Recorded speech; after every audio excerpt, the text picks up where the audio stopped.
phone.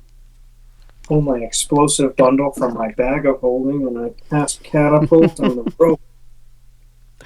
Fucking destroy that dude so hard. Ellie, if you could post the streaming announcement, if you would. All right, we are. Yeah, I can. Thank you. All right.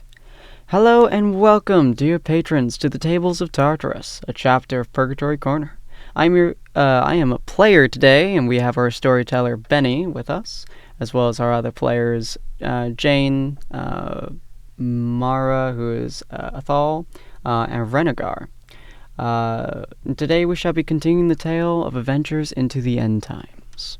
Come on in, take a seat, and let your imagination run free. And Benny, your floor is yours. All right. Thank you for joining us. I'm Benny Siebel. I'll be your GM for tonight. Good. And our parties had only met each other about a month ago, but it's been quite a month for them. They've managed to run afoul of a criminal syndicate and discover that there's a larger conflict brewing that's already destroyed quite a few cities. And because the actions of the party led to them defeating some of the people who've been doing the worst of the raiding, they have made friends and enemies. Now, we're going to do something just a little bit different. Rather than you going around and introducing your characters, what I'm going to do, and I'm going to let the dice decide who goes first and who they have to introduce. I want each of you to introduce another person, and I want you to, just a few sentences, you don't need to go into too much detail, but just a few sentences about how your character perceives the other player. So we're going to start with Athel. And Athel, who you're going to be telling us about, is going to be Renegar. Right. Sorry, the barbarians get a little confused in my head. Is Renegar the Gnoll or the... Gnoll, He's the Gnoll. Okay, cool. So Athel sees Renegar as this big, sort of slightly intimidating, but doesn't usually mean harm guy who's always in a fight and a little terrifying when provoked. Fair enough. And next up is going to be Jane. And Jane, you're going to be introducing Grommish. That's funny. So Grommish is a orc barbarian who means well, but he doesn't quite grasp how to really respond to things around him and people around him. But he's just a giant lug nut that if you're in trouble, he'll definitely help without any question, as seen last episode where we were tricked. He still helped and he beat everyone to a pulp. So, As one does. Wonderful orc will beat you at any drinking competition, and you'll never see him alone because he'll have little Jane on his shoulder or right behind him. Good. And next up, we've got Renegar is introducing Jane. Jane is definitely a curious thing to Renegar. He kind of sees her as the one that's actually in charge of everybody, and a little bit looks to her for sort of like Guidance, sort of like direction on how to like navigate everything socially. Okay. And then that just leaves Grommish to introduce Athel. Grommish probably sees Athel as he sees him very similarly to Jane. Probably like kind of small, kind of someone to protect. And he thinks of him as kind of very smart, or at least much smarter than Grommish is. And so he's kind of following his lead on things. As Jane said, Grommish doesn't quite see things the same way most people do. So he thinks of Athel as like what he should do in some situations, and then he kind of goes away from that if Jane says otherwise. But aside from that, he thinks that Athel is like the smart one, basically. That is fair. And you all are aware that the part of the reason for the raiding that's been going on is that the two great nations, the Dariag Supremacy and the Empire of Infernus, are going to be having a confrontation somewhere to the north of you. And the people who have been doing the raiding were mercenaries that were hired who took it upon themselves to just raid and wreck everything they encountered along the way. The Prince of the City of Goblin Watch has given you all a sending stone and wants you to travel north and just sort of report on how that confrontation goes. You have the cover story of being guards for a caravan that's traveling north. Now, before you meet up with the caravan and head out, is there anything you all would like to do while you're in town? I think would that- like to pick up some potions and rations for the trip. All right. So you're able to... Like on-the-go drinks. Fair enough. So you get some like wineskins and things like that. Any particular potions you're looking for? Mostly healing potions. All right. So basic healing potions are available for 50 gold pieces a pop. And I don't know your inventory off the top of my head, so however many of those you are able to buy and however much gold you wish to part with can dictate how many of those you get. Gramish will probably have Jane be holding his money because he doesn't really see the necessity or purpose in it. So you can also use his, what's the word? Amount if you need to, Jane. Okay. And Gramish, he's going to be kind of sticking near the party, but he's going to be kind of like looking around to see if there's any more graffiti on the walls, kind of see how common it is. Because so far he's only seen a couple of them, and he knows they probably aren't the best to be there. So he's kind of wanting to see how common they are, kind of how much he might have to get rid of in the future or other stuff like that. So go ahead and make an investigation check, and since nothing's really stopping you, you can take some time with us. I'll say do so at advantage. Will do.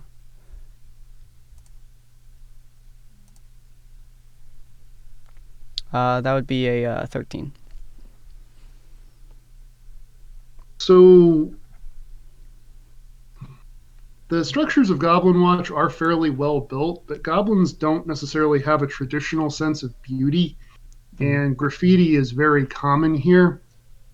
Among the graffiti, though, you are seeing more of that sign and things that are sort of like bad imitations or variations of it. It's not exactly clear which of those it is, whether it's a variation of the same symbol used by a different group or if it's just somebody badly copying it.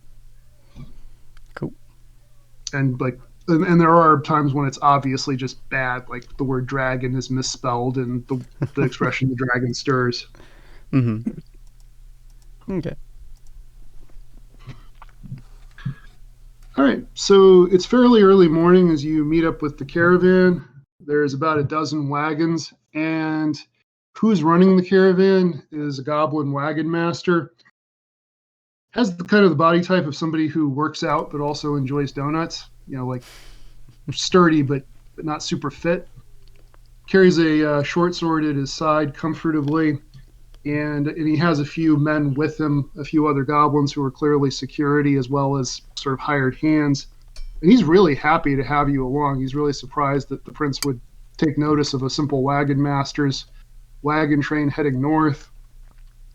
So he's going to open up a map and just like roll it out on the floor of one of the wagons and show you where you are is the city of Goblin Watch. Where this wagon train is going is to a city called Targus.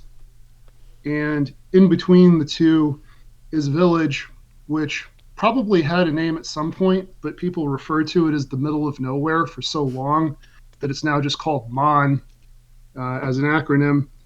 And he explains that in another time, they would have stopped at the village of Mon to water the horses and maybe get some provisions, and then just pushed on into the night and made the journey in one day. But with the way things are now, they're actually going to have to stop in the village because he doesn't want to be caught on the road at night. But generally, he's really enthusiastic that you're there, and he's sort of thanking you for being there. And you're also going to see some familiar faces. Several of the passengers on the Fool's Errand, the pleasure barge that you were guards on, are with this caravan, as is Corbrialis, the elf who hired you, and he's going to kind of make a big show of like, oh, looks like we're in really good hands here. The people who protected us from the pirates are going to be coming along with us now. This is absolutely wonderful. As the caravan is setting out, what do you all want to be doing? Garamish will probably be walking near the head of the caravan, probably with Jane on his shoulder, unless she's doing something else, and just kind of like looking out the area.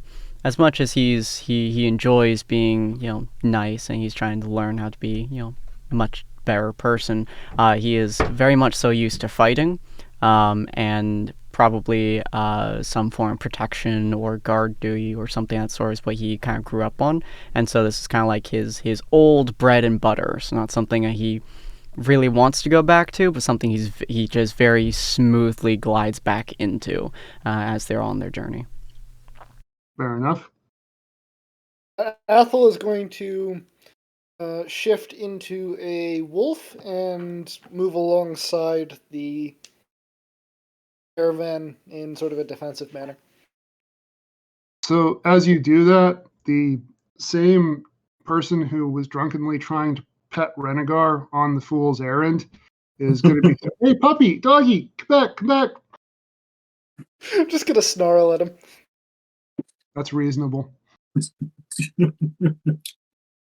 What is Jane doing? All right, we're going to assume Jane's just on Gromish. Jane is just going to stick with Gromish and just keep an eye out on their surroundings. Okay. And then Renegar, same question. What are you up to as this is going on? I'm going to find one of the wagons that's more towards the middle. Okay. And sort of just perch on it, trying to keep an eye out from there, just in case anything tries to come up from the back or the sides. Okay. You do that. The halfling family who were in this wagon they're not ecstatic about the situation, but they're not about to argue with you. So as you travel out from town, the farms closest to town are still in business, although they all look like they've seen better days. They're suffering pretty badly from the drought. I think of the party, Jane would be the one who would recognize this the best. They're not growing wheat. They're growing crops like millet that don't need as much water, but they're still really obviously struggling. As you get further out from town, you notice there are abandoned farms here and there, and there's definitely a real hard scrabble quality to the farms that are still occupied. The ones that are abandoned, some of them look like they were abandoned in good order. Some of them are burned out.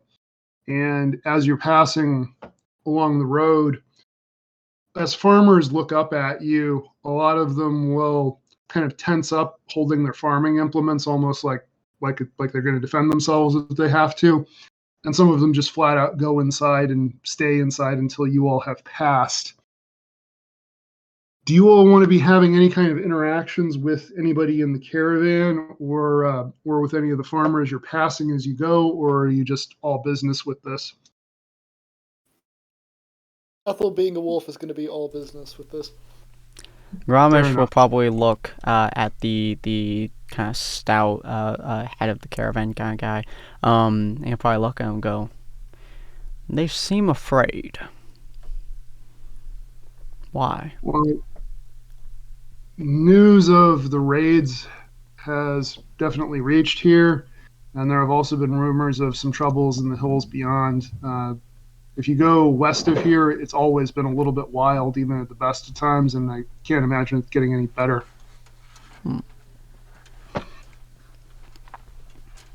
Still odd that they're scared of us.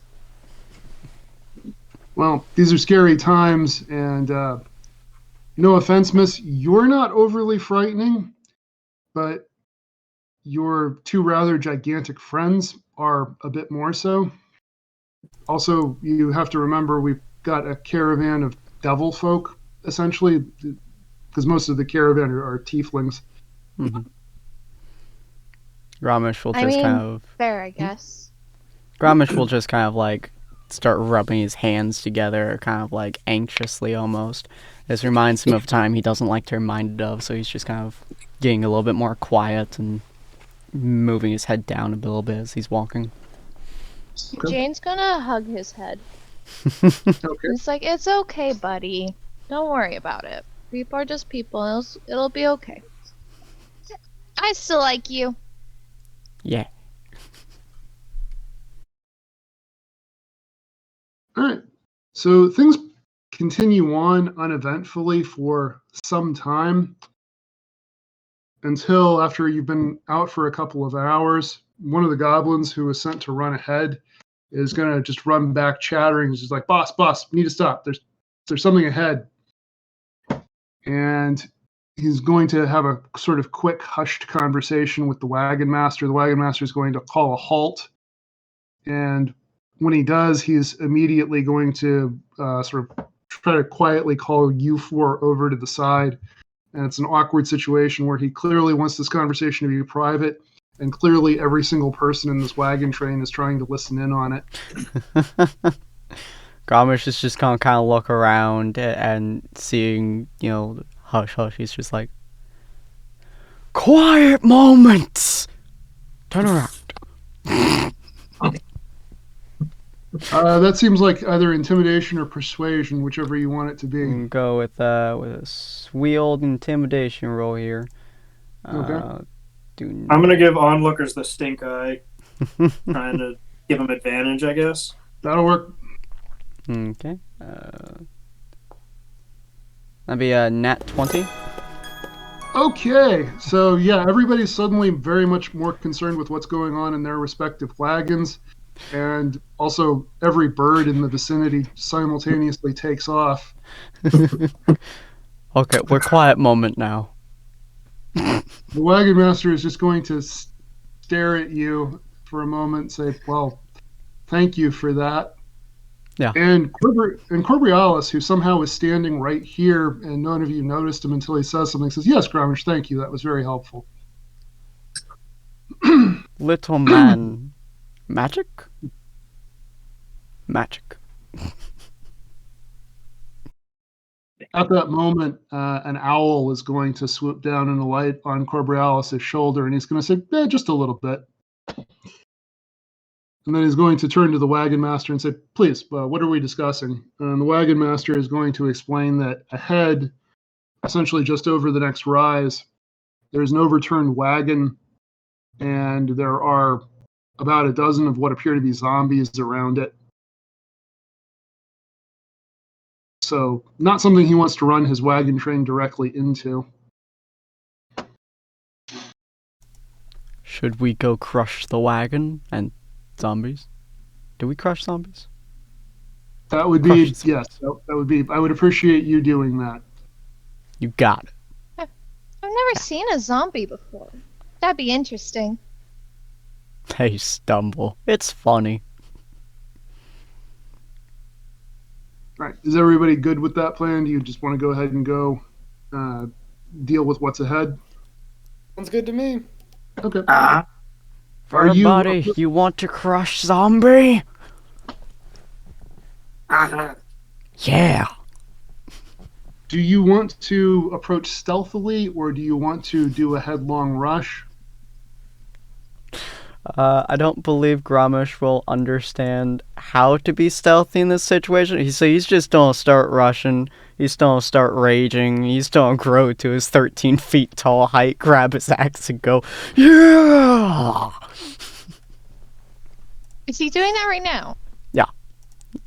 You guys told him to go crush the zombie. He doesn't know. Wait. Y'all didn't say I guess we all follow the charging Grum. Not Ellie. Jane is just holding on for dear life. It's like, buddy, hold on. Wait for the clearance. right. So being led by Gromish and Jane, followed by, I'm guessing in the order of Renegar, with Athel sort of catching up. What is the wolf's movement speed, actually? The wolf's movement speed is actually still just 30? Just 30? Okay.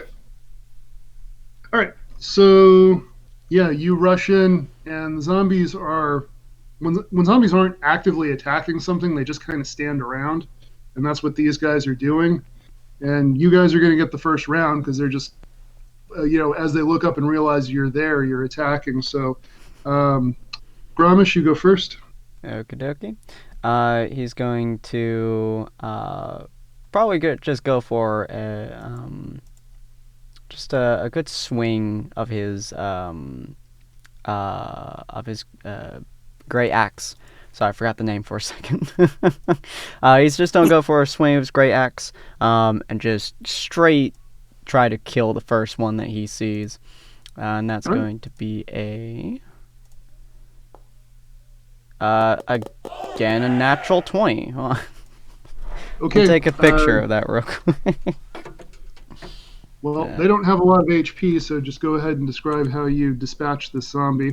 All right, cool. He's going to charge forwards, and he's going to pretty much just grab his gray axe from off his back and just twirl it around like it's a stick at this point, and just slam it clean through the zombie's gut. And yeah, just keep on charging forwards, because he got a critical, which I will show here specifically because of my feat that I just got. Great Weapon Master. On your turn, when you score a critical hit with a melee weapon or reduce a creature to 0 points with one, you can make one melee attack as a bonus action. So he's going to go ahead and do that. Spin on the next one. Yeah. Which is going to be a 11 to hit. 11 does hit. They have very low AC. Cool. Am I near enough? Am I near enough to any of the zombies? You will be, and we'll get to it in just a moment. Just let's go ahead and finish his turn first. Yep, that'd be 11 damage. 11 damage. Okay, so not quite down, but very hurt. And then, yes, Renegar, you saw the critical, and you can use that competitive ability for your reaction. Yeah. And I am not raging yet, so just a regular old swing. Okay. No, it is a 24 to hit, though. Okay. Are you going after the one that Gromish damaged, or are you going after a different one? You know what? I think I am going to do that. I'm going to try and give him a little bit of help to just dispatch it quickly. Okay, so roll up your damage. It is 9 slashing with the claws. All right. So yeah, you just tear right through this zombie, almost like a swimmer going in, and just instead of water, it's something that used to be a person. Jane, since you were right up the front, I'll go ahead and say it's your turn next, and then after that we'll do Renegar and then Athel. Okay. Jane is going to. I'll save that for later. Jane's just going to Hunter's Mark one of the zombies and take a shot. Okay.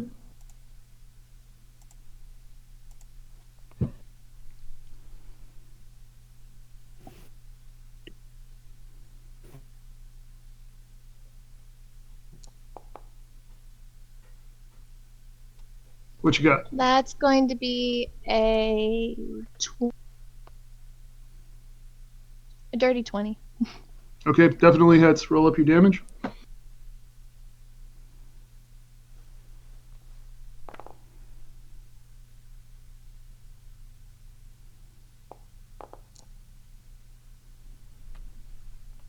That will be 11 because of the ring she got last time. Okay. Anything else you can do on this turn, or is that all set for you? That's all set for me. Okay. And Athel, you're up. All right, I'm gonna rush forward and bite one of the zombies. All right, are you biting the same one Jane damaged, or are you getting your own? I'll bite the one Jane damaged. Okay. Make your roll. That is a 19. 19 definitely hits. And they have to make some kind of save or be knocked prone, right? Yeah. No? Okay. What's the damage? I rolled a 1, so that's going to be a 1. Okay. You sorry, plus- aggressively licked him. Plus 2 because of the wolf's natural strength. So. Okay. All right, so you take a little nip out of him. All right, it's going to be the zombie's turn. That one is going to swing at Athel. I'm guessing 10 doesn't hit your AC.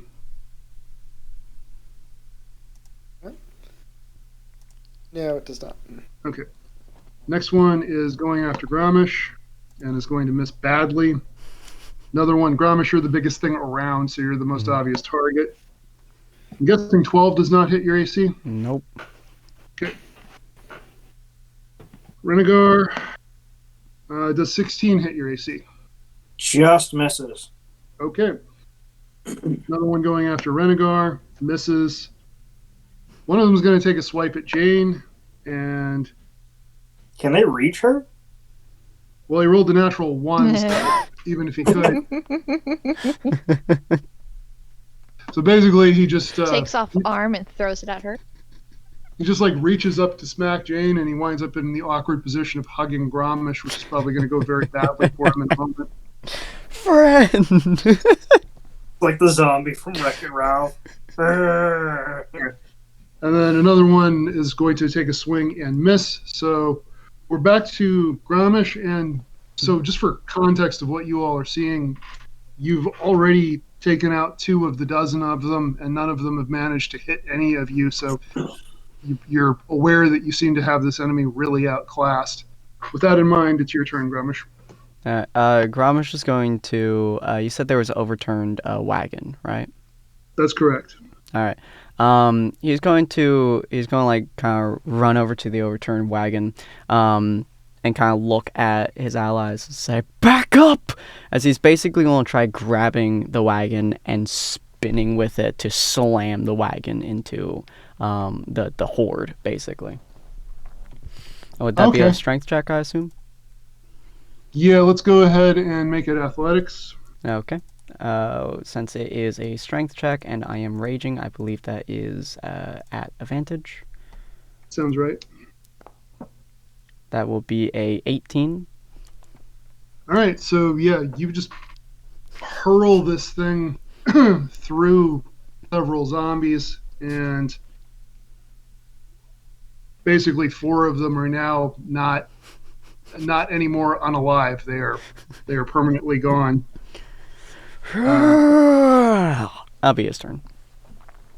And the sight and smell of this is just delightful. Just really. Jane, we're going to presume that your buddy managed to avoid smashing you while he was picking up a wagon while he had you on his shoulder. What would you like to do? She's just holding on to dear life at this point. Seems like a plan. So what would you like to be doing? Just gonna continue taking shots off of zombies. All right. Finishing off the one I had. Okay, so go ahead and make your attack roll. I believe your hunter's mark is still active.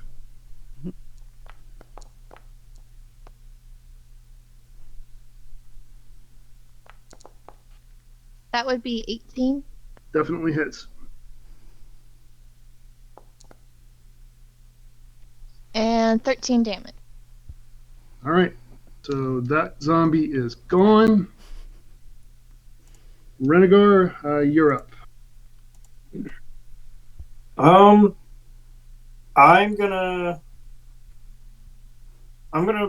try and move to whichever one is nearest to Athel to flank it. Okay. And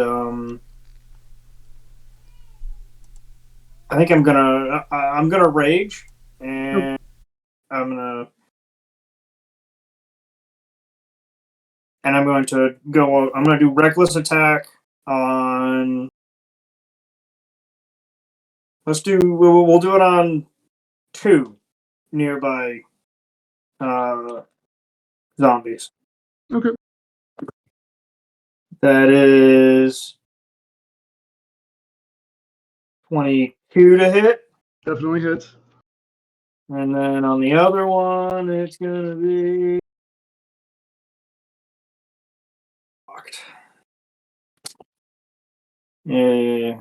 17 to hit.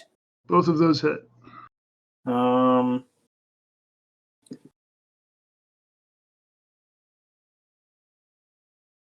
Grab my D8s.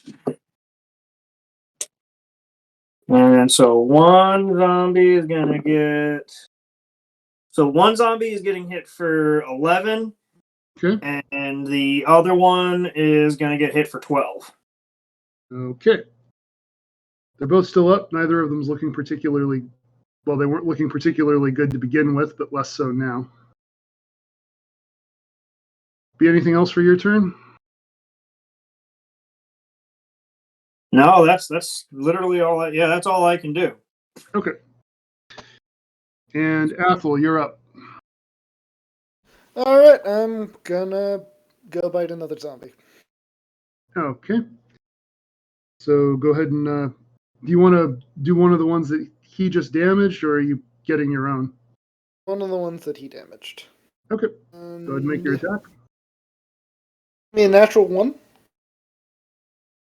Okay. Yeah, so I mean, you just kind of come up on your hind legs and flick his face. While the party is just kind of a little bit curious what you're doing. All right, so it's going to be their turn, and since they're zombies, none of them have the sense to try to run away from you. One of them is going to attack Gromish and miss badly. Another one attacks Gromish and misses badly. Misses badly at Renegar. That one is actually going to hit Renegar. Ooh. For not a lot of damage. For 7 points of damage, and it's non-magical, so I believe it gets halved. Mm-hmm. What is that? 4 damage then? Yeah, that sounds right. And one of them's going to take a swipe at Athel and miss badly, and we're back to Gromish. Cool. Gromish is going to he's going to look at Athel's wolf form, just kind of effectively licking the zombie, and he's just gonna like be very like he's just don't stand there and kind of look at him confused before he looks at the one that's basically hugging his leg, and he's just gonna attempt to grab him and pick him up. Is that a athletics versus athletics? Sounds good. Okay. That's with advantage. That'll be another nat 20. So Man, what are you doing with this guy when you loving- pick him up? He's dice, man. He's just gonna like pick him up, stare at him, look at the Athel on the ground, and just kind of like bite his arm. It's not even like I can roll attack if you want me to, but he's not even trying to like amateur. He's just trying to see why is he biting him. Like that's not even an effective bite. He's like hunk. So he's legit Alright. just don't bite him. Since I guess that would be improvised attack, but he's not Buddy. really trying to attack. Buddy, not Sure. edible. Jane's gonna like try to distract him and punch his head a little bit. So go Not ahead, edible, bad. Gromish, make an unarmed strike at disadvantage since Jane is trying to stop you from doing this. Okay, Toki. That's gonna be that's going to be a 15. 15. Mhm. 15 still hits, so you do some damage to this zombie, but it Oh my tastes gosh. terrible. It tastes like rotten meat. It's like, why are you biting him? Ew. That'll be his turn. All right, Jane, you are up.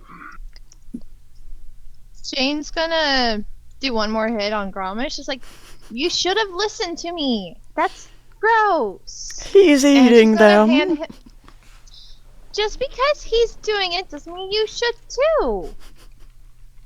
Here, wash it out. And she'll hand him the water skin of alcohol, not water, wine skin, Okay.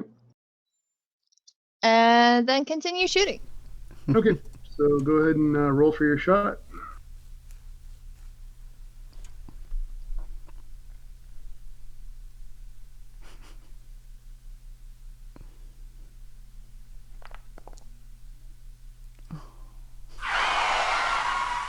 That's a 9. Nat 1. Yeah. You said 9? No, sorry, it'd be 10 with the ring. Okay. Yeah. That still hits. Their AC is very low. Even with the Nat 1? Yeah, not with a nat 1. That wouldn't quite do it. Yeah. True. So, are you targeting one of the ones that's already hurt that Renegar damaged, or are you targeting one of the two that is not injured? I'll go for one of the ones that's already injured. All right, roll damage.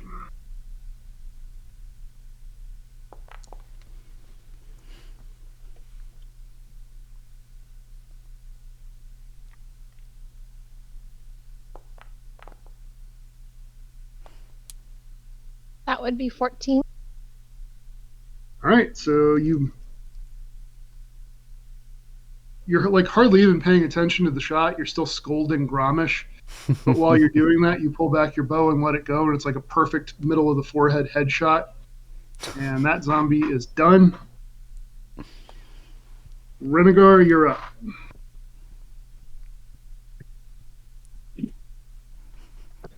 Seeing the zombie go down, I look over. I look over at Jane, and I try to give a supportive growl with my arms in the air, but it doesn't look supportive. It's just ah. And I'm just gonna start sweeping left and right at the zombies in front of me. I'm gonna take all 3 of my attacks, reckless, with my claws. Okay, you got it. Roll it up. That is a 9 on the first one. 9 actually does hit. A 17 on the second one. Yep. And a 21 on the last one. So roll up your 3 attacks. We're gonna have one more D8. And yeah, I'm going after multiple targets all at the same time. Okay. So that's 11,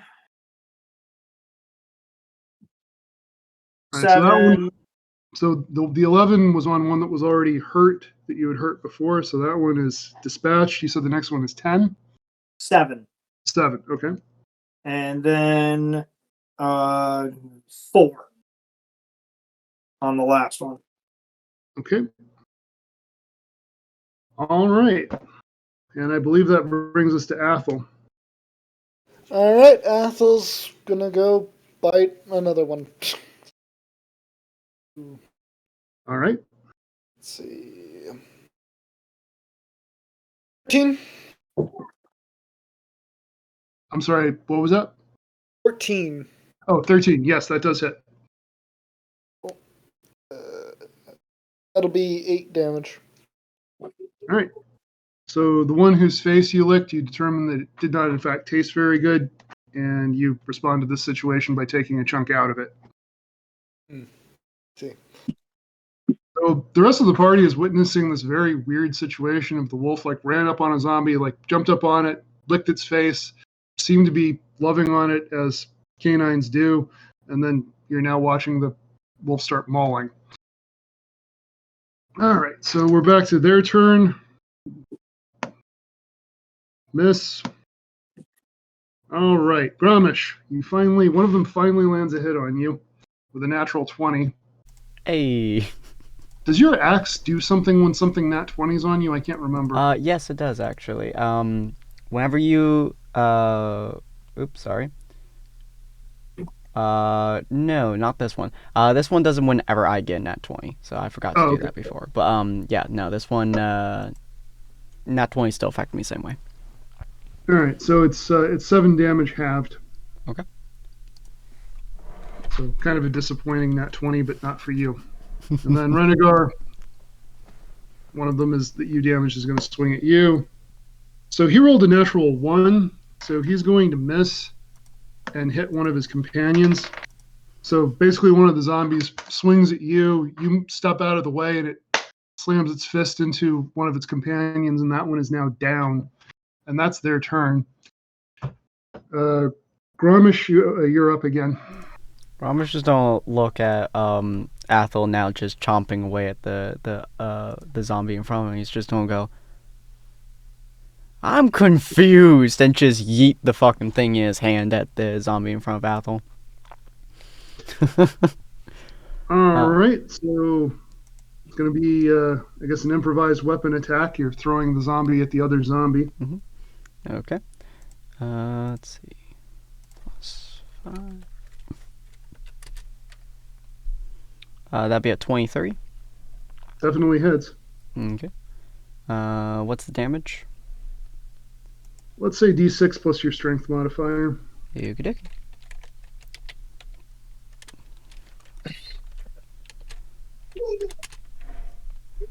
That's gonna be a 7 damage. 7 damage. All right. Jane, you are up. I'm going to move my hunter's mark to one of the untouched zombies and start taking a shot at them. Okay, go ahead and roll your shot.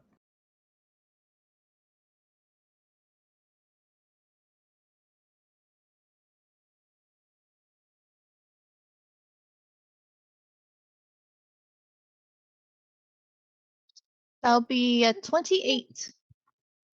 Yeah, that's definitely going to hit. And then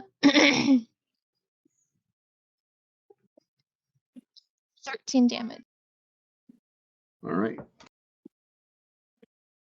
So the least damaged zombie was one that Renegar was engaged with, and he placed an arrow right in its chest. It's still up, but it's not looking good.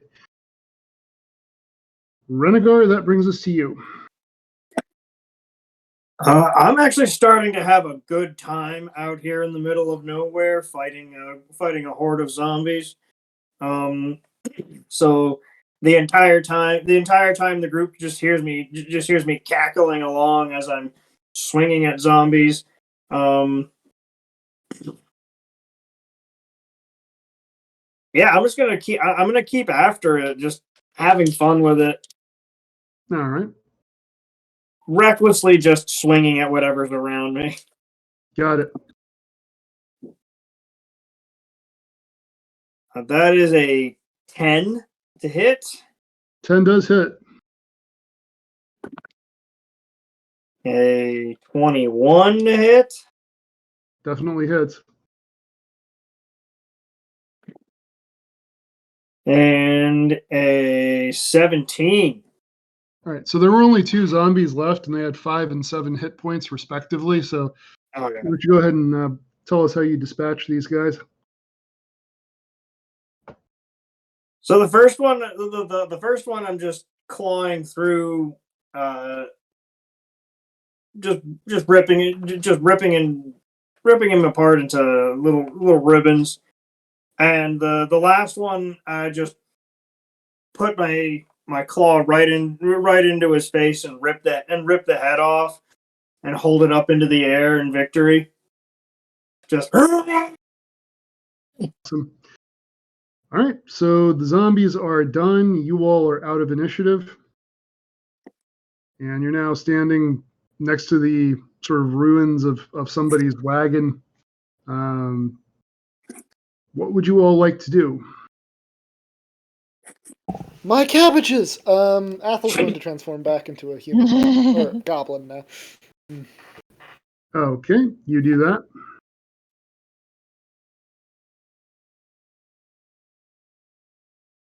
I'm actually kind of hungry now, and I'm gonna root around on one of the zombies trying to get something to eat. All right.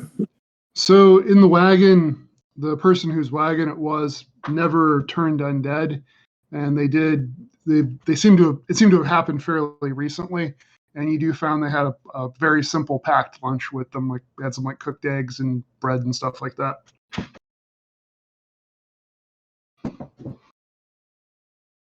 Wait, you said that did you say they didn't turn? That's correct. So this wagon was apparently attacked by zombies, and the person who was driving it did not turn. They just, I mean, they're not with us anymore, but they did not turn. Oh, I see what you mean. Okay.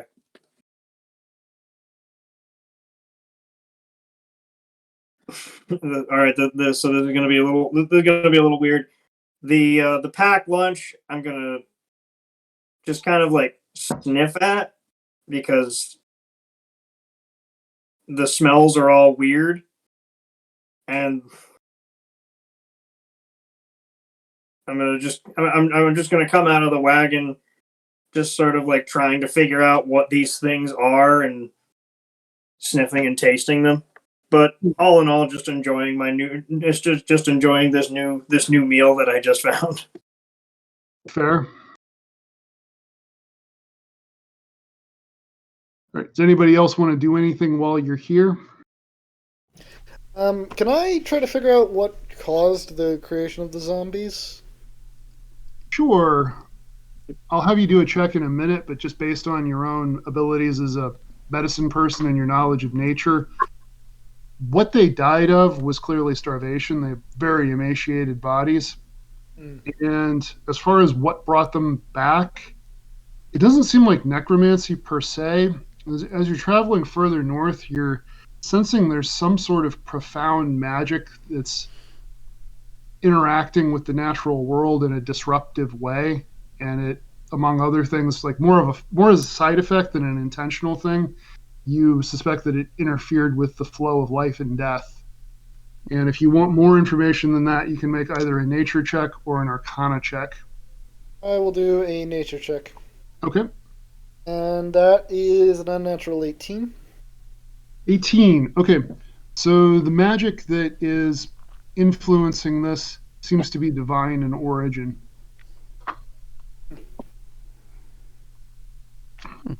Okay, I'll tell the rest of the group, like, hey, there's something really weird going on. Grommash just don't look at you for a second, then he's telling me like, I moved the cart. Does that help? Sure, buddy. Okay. I come up next to Athel. Food beer. Little mama, weird stuff, your specialty. Weird stuff. I mean, from what I was told from my parents. No, did she cut out? Aurora was informing me of something. Ah. Thank you, Aurora. From what I was told from my parents, I'm from the Fey Forest. I don't think this is Fey related.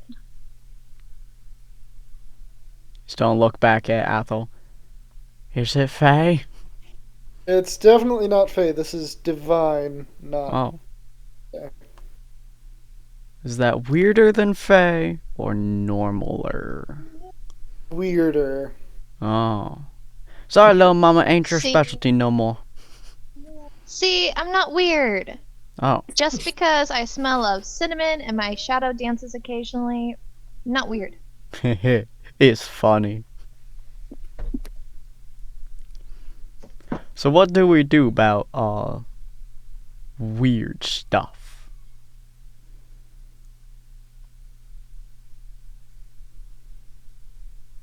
Well,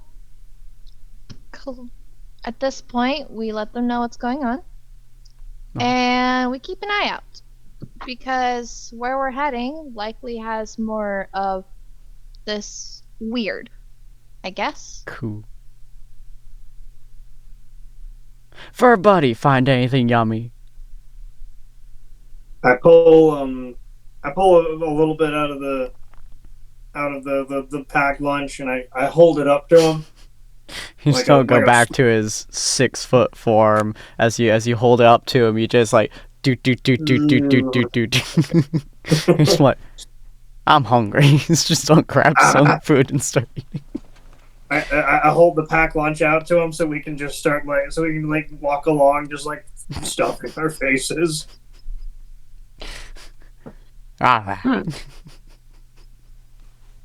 So the Goblin Wagon Master has sort of been on the next hill, sort of just overlooking the situation and kind of nodding his approval as he's apparently watched you dispatch this group of zombies. And he will signal for the wagon train to move forward. And as the wagon train moves forward, Corbrialis, the elf, is going to come up alongside you all and just sort of commend you on another job well done. He's really impressed with you. He likes the work you're doing. And as everything moves forward, I think Athel has the highest passive wisdom. Something you're going to notice is that there are more abandoned farms here. Some of them have the same graffiti that you had seen in the cities, the dragon symbol, with some of them have and some of them don't have the writing, "The dragon stirs." And so the first question is, when you see that, do you want to stop and investigate it, or are you just going to keep going? Yeah, I'll stop and investigate. All right. So when you do, what you find is that this house was left, or these houses, I should say, there's several of them that you pass. Anytime you look in one of these houses, it looks like somebody moved out in good order. Anything that was left behind looks like it was probably intentionally left behind, and you don't see any signs of struggle. Yeah, weird. Now, Jane, Corbrialis is going to be kind of walking alongside you and Gromish, and by way of conversation, small talk essentially, he's going to say, I know it's not really appropriate to ask, but you, like me, are of one of the longer-lived races. About how old are you? I don't actually know. My parents don't really know of my race. They just told me that I'm from the Fey Forest that they prayed to. And the next day or so, I appeared at their doorstep. Well, as I recall, your folk live into hundreds of years. It seems like you spend most of your time among the shorter-lived folk. Am I right? Yep. I have a half-elf mother and a human father. And I'm the best friend. Yes, you are, big guy. Yeah. So he's going to say, I don't mean to be gloomy or to I don't want to take anything away from your friends, your family, but just as someone who's seen the centuries come and go, and I, as an elf, I have, I just want to share a bit of wisdom with you, which is that you do need to, at some level, prepare yourself for the fact that you're going to outlive most of the people that you know. My advice is find somewhere in the world that you can ground yourself to, someplace that is truly home.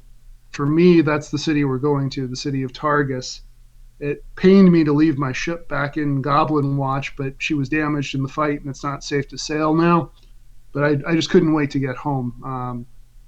People come and go, but places don't change so much. And I'm not saying Targus is the place for you. I'm just saying find your place. That's my advice to you, a bit of friendly advice from an older acquaintance, if you will. Jane is going to pause and just kind of hug Gromish's head. It's like, well, it's life. I don't really mind it. My life is pretty odd how I came about here, and I don't really know my background too much, so maybe one day I'll go check out what this forest was like I'm from, and my actual parents. But I'll take a note of that. For now, I'll just enjoy what's going on. That is a Thank you. wonderful attitude to have. Now, Graumish, they're having this conversation right in front of you. What's Graumish's reaction going to be? Ramesh just don't be he's don't like kind of gently pat the Jane on his head. He's just don't kind of look at the guy as he's walking. He's just like, "How old are you, my little man?" Oh, I don't keep track anymore. I've seen centuries come and go. Ah, is it Part of the reason why lonely?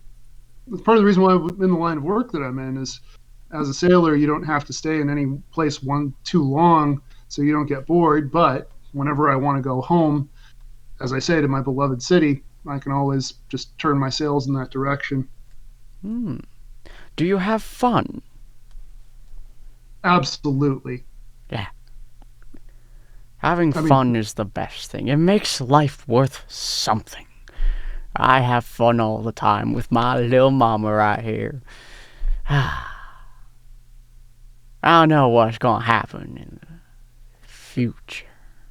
He kind of like spaces out for a second as he's watching and just kind of has his hands up and he's like, "Yeah, I don't think that far ahead. I've been told I don't think much at all. I already know what they mean by that.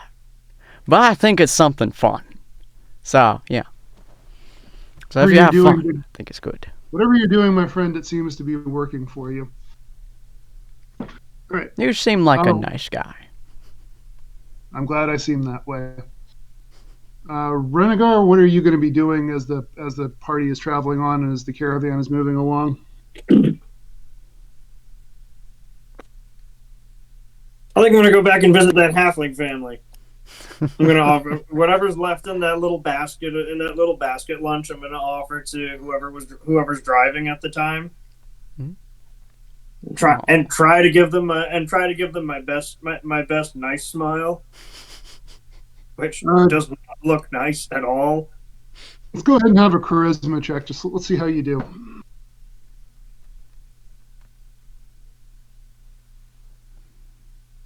That is an 18. Wow. Okay.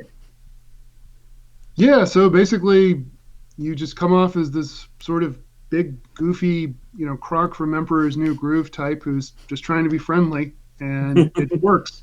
They're significantly less intimidated by you. The wife is driving. The husband is going to kind of squint at you and say, "You got a little bit of a. I think that used to be a human in your. Would you like me to brush your fur a little bit for you there, buddy?" I reach up, I grab the thing, and that's stuck in my fur, and I just pop it into my mouth, and just sort of sitting in the chair, sitting at the front with the wife who's driving. I think about what he's saying for a minute while I'm literally chewing on this human jerky now, and I look back to him, and I look back to him confused. What is brush? So he's going to pull from his baggage. He's going to take out a brush and he's just going to run it through his hair.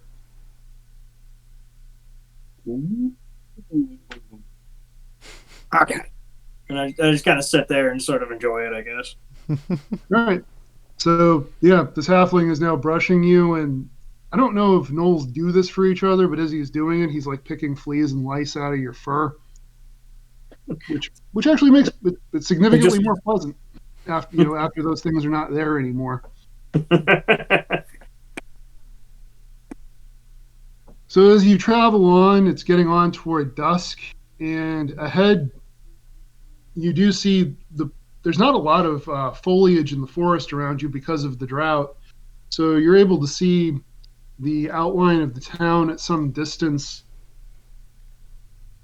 What you don't see is any torches or anything like that. And it's getting dark enough that there should be some lights, some candlelight, some torchlight going on. And the wagon master is whoever is at the front of the train is going to notice him becoming more and more agitated as you're getting closer, and he is going to call yet another halt. Grommish is going to pull out a torch and light it for Jane as he just kind of is holding it as he looks at the cabin master guy. Carriage master. Where are words used? So he's going to once again call everybody in for a huddle, and this time nobody's going to try to eavesdrop because Grommish made an impression last time. By the way, the gnome does have dark vision, so Jane, I mean, it's nice of you to light a torch, but it's not, I don't think anybody in the party actually needs it. I keep forgetting Anyway. that gnomes have that. So anyway, he's going to tell the four of you, the lights of the town should be on by now, and there's usually some activity there. Even if there's not a wagon train going through, that's where everybody from around here goes when they need like blacksmith work or anything else done. So the fact that it's this quiet is bothering me. Would you like us to scout? I would very much appreciate it. Perhaps becoming gigantic and charging and screaming is not the plan for this situation. I don't want to question your expertise, sir, but perhaps a more subtle approach. No, mama, I ain't good at sneaking. I have a suggestion. I can turn into like a field mouse and go into the town without anyone seeing me, and no one's going to attack a field mouse. So I can then just take a look, come back, probably steal some grain. Grain's like bread, but not yet. Mice are sneaky. I like sneaky. Yeah, we'll go with that idea. It'd be kind of hard How close are we to the sneaking town? into a town. You're probably like maybe a quarter of a mile away. You're within sight of it, but you're not right up on top of it. Okay. I reach out and put a hand on Athel's shoulder. I go with. I feel like it kind of defeats the point of being a field mouse if I'm being followed around by, well, you.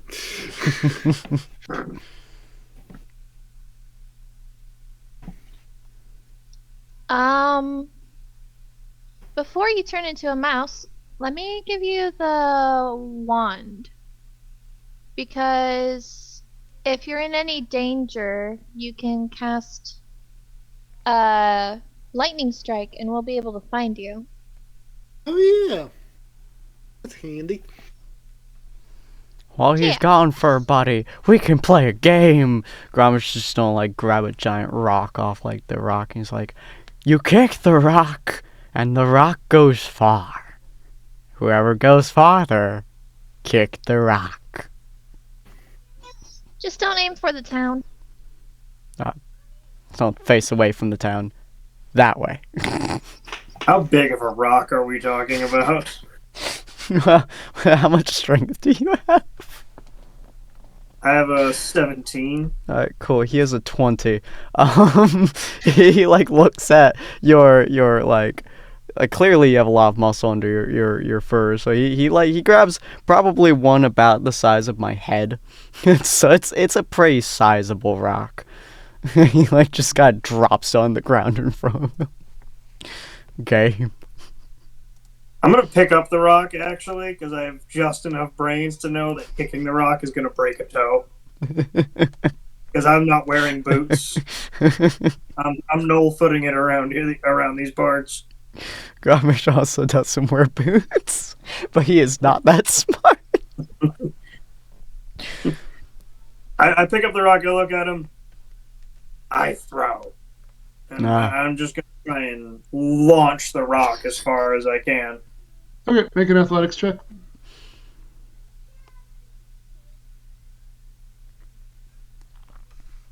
That is a solid 11. All right. Grommish, it's your Grommish, turn at this game. Yeah, And he's then gonna we're look gonna go around to, for about reasonably then we're gonna same go to sized rock. What's that? I said just Gromish, and then we're going to go to what Athel's doing. Yep. He's doing roll athletics. That's a 10. He rolled a nat 3. All right, so it comes up just shy of where Renegar's rock landed. So Renegar, having won this competition of strength, what's your response going to be? I start jumping up and down. I win! Yeah. That's The nice halflings, fun. the halflings in the wagon are kind of watching this, going, "Good job, big guy." Wow. I've never been able to even beat Gromish myself at this. Good job, Renegar. Right, so Athel, you make your way to the town.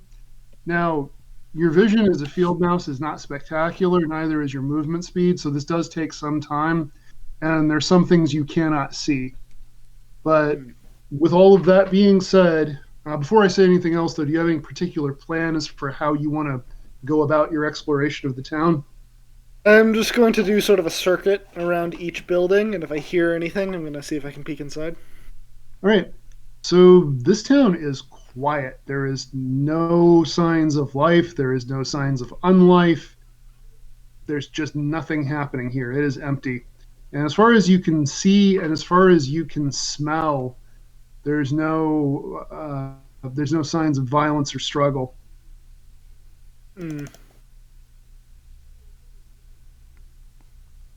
Okay. Well, I guess I'm gonna start doubling back then. All right. So again, it takes you some. Are you going to stay in mouse form until you reach the party, or are you going to turn back into you? I'm going to get a little ways away from the town, and then I'll turn back into me. All right. As you do this, you hear a startled yowl, and a house cat that was sneaking up on you is now going to be extremely confused. I feel like I would have been more confused when it ate me and I turned back. That cat's having a real awkward day. All right. So, what are you telling the party and the wagon master? It's a dead town. There's nothing there except for a very annoying, scary house cat. It's abandoned. I didn't see anyone or anything. No noise either. Isn't this Magic Man's town? Gomish just kind of looks at the party as he says that.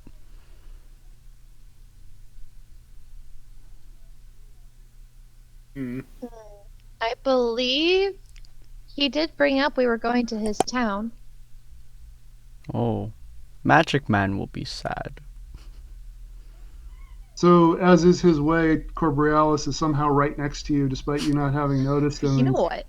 He's going to say, no, I appreciate the concern.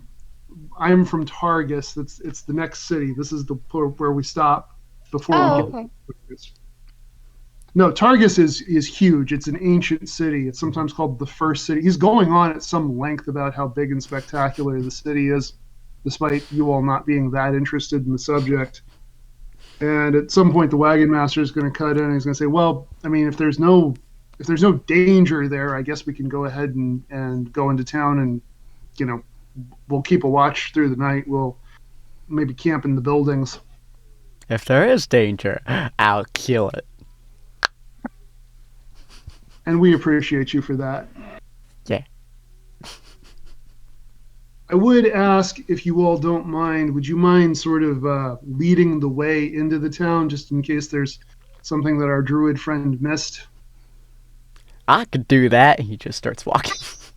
I'm gonna try and dash ahead of him and hold and put a hand on his chest to get him to slow down.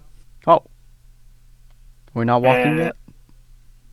I'm gonna put my hood up to try and signal what I'm trying to say here. Do you mind if I roll intelligence check to see whether or not Gromish understands any of that? Well, give me a minute here. I'm trying to like form the word actually. Okay. I'm gonna have a hand on your shoulder, just sort of like thinking through what I'm trying to say here, and it's you slow. I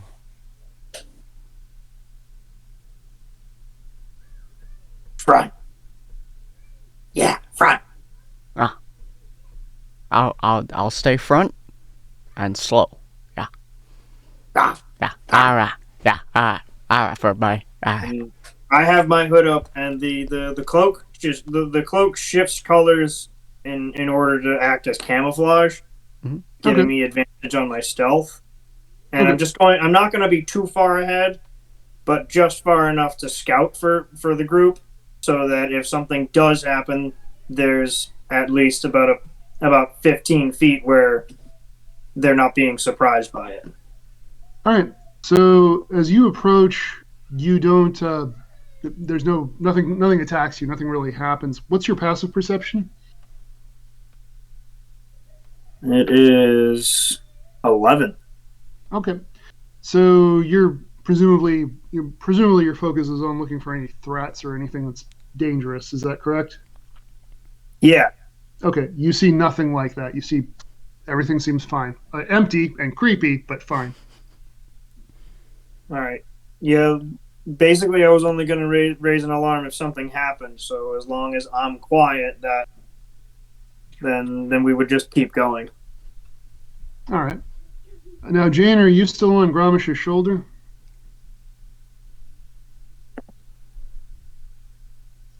Yes. Okay. And where's Athel during all this? Athel is sort of watching the flanks, as she normally does. Okay. Normally does, not she. Okay. So, in Gramish, are you continuing to move forward, but just a little bit slowly? Yeah. All right. Jane and Athel, I think you both have about the same passive perception. So as you reach the town, and it's now pretty much full dark, but with your dark vision, you're just able to make out the gates of the town are open and slightly, like not wide open, but slightly turned in. And across the gates are written the words, "The dragon stirs." And as you make your way into the town, you can see that on several of the buildings, that symbol is on their doorposts. You didn't see it before, Athel, because as a mouse, you didn't quite have the height to make it out. But there continues to be nothing dangerous or threatening. And as the caravan makes their way into the town, behind you, several people are going to take notice of this too, and there's a lot of very nervous chattering about it, about specifically the graffiti and also the sort of what happened to this town. Ramesh is just gonna kind of say to the air because he assumes Corvallis is just on a be next to him at some point. He's just like, I keep seeing that sentence. Weird. I can't clean that much. Is it bad? It seems bad. Big little mama told me graffiti's bad.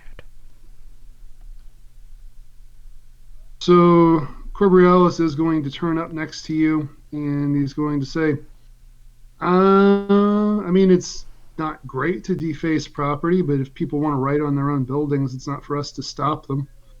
Mm-hmm. Do you know the sentence? You're asking Corbrialis about this? Yeah. So he's going to sort of ponder the question for a moment, and he's going to say, well, there's a legend that the Shattered Isles were once one continent, and that a dragon fell out of the sky and basically shattered the continent. It was like a celestial dragon or something. There's some legends about, from the days of the Empire, there's a legend about a dragon that ruled the Empire. But, I mean, you're talking about stuff from thousands of years ago. I mean, I don't know what it would connect, what any of that would connect to anything going on now.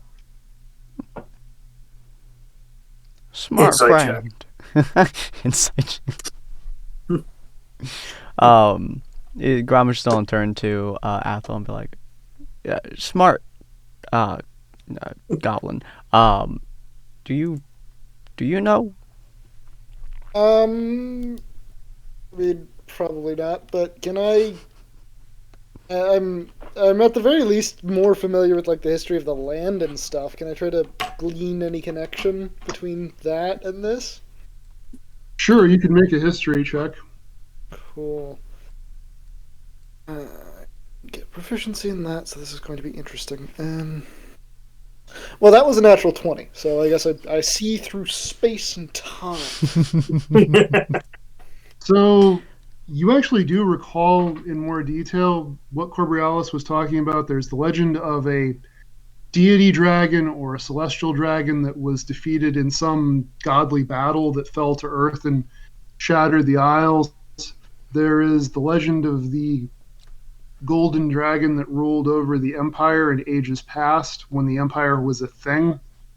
And the legends about what actually happened to that dragon are extremely varied. Some people say the dragon died of old age. Some people say that it was banished to another plane. Some people say that it was destroyed. And then there are a few other sort of more local myths and legends about various dragons. There's no definitive,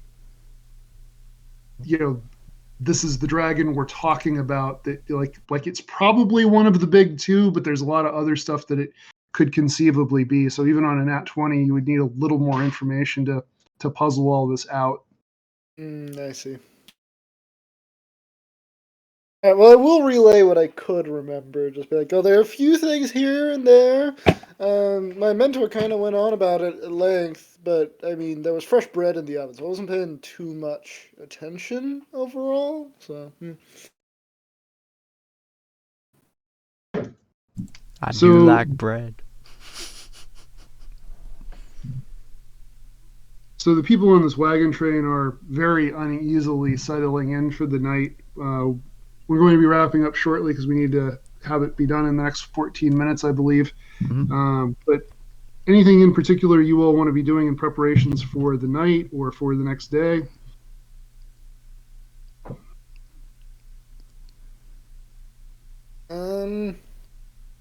Athel is.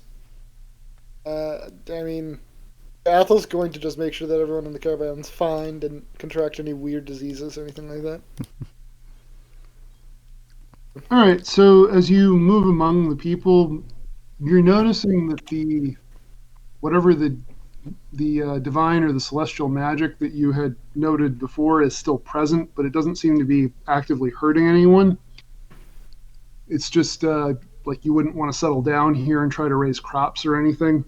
As far as the people in the caravan, a lot of them are rattled from the experiences they've had the last few days, because you got to remember a lot of these people were on Corbrialis' ship with you. And these are civilians. They're not people who were ready or up for the pirate attack or seeing maimed zombies on the road. Other than that, though, everybody's pretty much doing okay.